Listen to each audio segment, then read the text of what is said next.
There's a lot of evidence proving Jesus' existence. Pliny the Younger, a Roman governor, wrote letters referencing Jesus.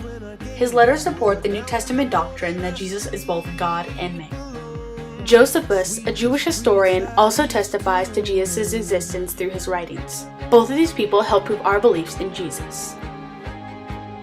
Catholics believe many things about Jesus. We believe that he is 100% man and 100% God. We also believe Jesus saved us from sin by dying on the cross. Jesus imparted many teachings upon mankind while he was on earth. He showed us that God is a father to us. Jesus also taught against the saying, an eye for an eye. He taught that if someone hits one cheek, turn and offer them the other. Jesus also often taught in parables. One of the most famous is the parable of the lost sheep. Suppose one of you has 100 sheep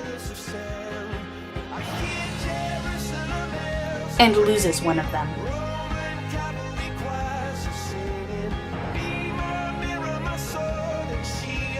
Doesn't he leave the 99 in the open country and go after the lost sheep until he finds it?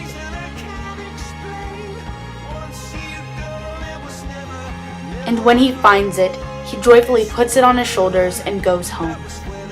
Then he calls his friends and neighbors together and says, "Rejoice with me, I have found my lost sheep." This parable can be found in the Gospels. The Gospels are important because they are testimonies of Jesus' life on earth. These Gospels are significant because they can help us understand more about Jesus' life on earth and his many characteristics. They narrate his life and teachings, his miracles, his suffering on the cross,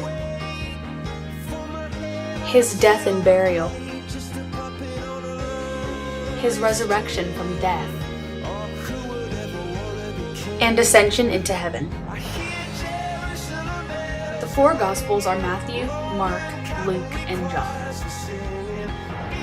Matthew wrote for the Jewish Christian community and shows Jesus as the new Moses. Mark wrote for Christians in Rome and showed the humanity of Jesus and portrays him as an active healer and miracle worker. Luke wrote for the Greek converts from paganism. He emphasizes Jesus' mercy and compassion. John wrote for Gentile Christians, and his purpose was to make people believe in Jesus and learn about him. No parables show up in John, but the famous "I am" quotes can be found in John.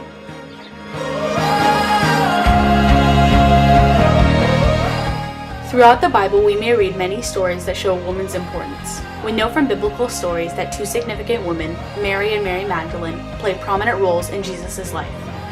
The angel Gabriel contacted Mary to bear the Son of God, and Mary Magdalene served as a good friend to Jesus. In John chapter 19, verses 25 through 26, Mary Magdalene is called a loved disciple of Jesus. These two verses show the great importance she had in Jesus' life. Like Mary Magdalene, Mary, Jesus' mother, also had great influence over him. In John chapter 2, verses 1 through 11, Mary urges Jesus to do something about the shortage of wine at the wedding at Cana. At her request, Jesus performs his first miracle. It is evident that both these women played significant roles in the life of Jesus.